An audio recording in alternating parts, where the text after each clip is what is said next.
Congratulations to the Cornell University ILR Buffalo Collab 2020 graduates. Thank you for asking me to come and speak to you today. My name is Cariole Horne, and I am a former Buffalo police officer who was fired for doing the right thing. My life's mission is to create change, and the way I want to create change is by making a law, Cariole's Law, which will protect good officers who do stand up and intervene. I never want another officer to go through what I have gone through for doing what is right. You have a lot of great officers on the police department, and those are the officers who need to be protected from the bad apples. You don't have a lot of bad apples, but if there are officers who do and say nothing, then they are just as guilty as the bad apples. What does it mean to serve the public good? For me, it's Cariole's Law. That way we won't have another officer go through what I've gone through. I was fired in 2008, and right now it's 2020. So never give up. I'm closer now than I have ever been to getting my pension. I want to reimagine good policing. That's important because you have a lot of good officers who do want to do the right thing. But as we see in George Floyd's case, the officers did not stand up and stop that officer from killing George Floyd. Had one of those officers stood up, George Floyd will be alive today. I don't agree with them not helping or not stopping the abuse, but I understand. And it's sad that I would have to understand because of the culture of policing today. The unions are part of the problem, and hopefully many of you can be part of the solution.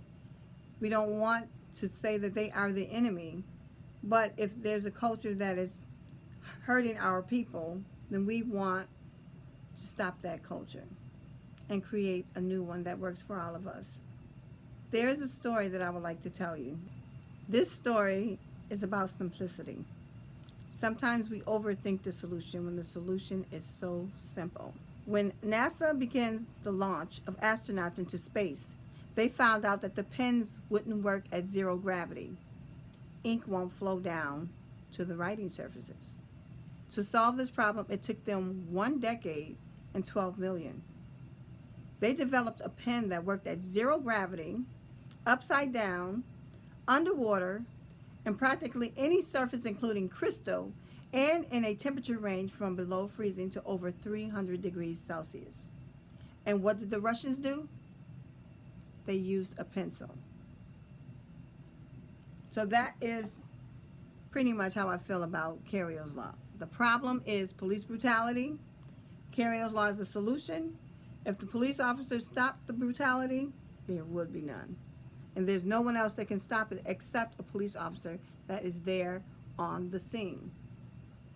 So don't overcomplicate things. Sometimes it's right before your eyes. The work that you do will help the world. The work that I have done over the past 14 years is to create change within. So if the correctional facility is to correct people who go to jail, then why are they coming out and going through a revolving door?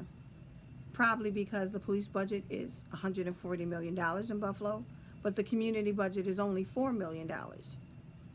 That's a big gap. Why do you need to go to jail in order to get services that should be available through your community? So if it's at every community center, then you can go get the services before it gets out of hand, where you would have to go and be in a correctional facility that doesn't correct you. When I think of good policing, this is what I see. I see community police officers. I see officers who go into the neighborhood and see the problem and deal with people on a one-to-one basis. I don't think that someone has to call the police if the police are riding through the neighborhoods every single day and they see what the issues are. Here in Buffalo, the Buffalo Police Union president has said that he doesn't even want to live in the city. He doesn't want to live in the city that he works in. What sense does that make?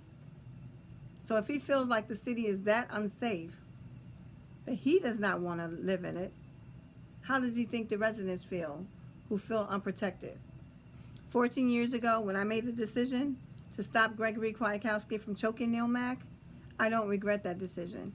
I don't regret that decision because Neil Mack could have been a George Floyd. And that did not happen on my watch, and I was not going to let it happen. His life is not worth a paycheck. Although I never should have lost my paycheck, I still feel to this day that I made the right decision. So sometimes you may have to make decisions that will require you to lose a paycheck. But you still have your degree. They can't take the education from you. They can't take the way you think from you. They can't take your voice. Understand that and to continue to fight towards the better good of all of us. That is exactly what public good means to me. Like I said, the incident happened in 2006. I was fired in 2008. Here it is 2020, and I have not given up. The journey for me has not been easy. Emotionally, financially, mentally. The decision to do the right thing has cost me everything. But I continue to have peace, knowing that a man still lives because I did not give up on him. I did not put a paycheck before him. That could have happened in the case of George Floyd. It did not happen. But if we all stand up, you stand up in your respective fields, then we can continue to create positive change that can help all of us. And once again, I thank you for having me. I thank you for allowing me to speak to you. And I thank you for listening. Thank you so much, and continue to strive for what is right.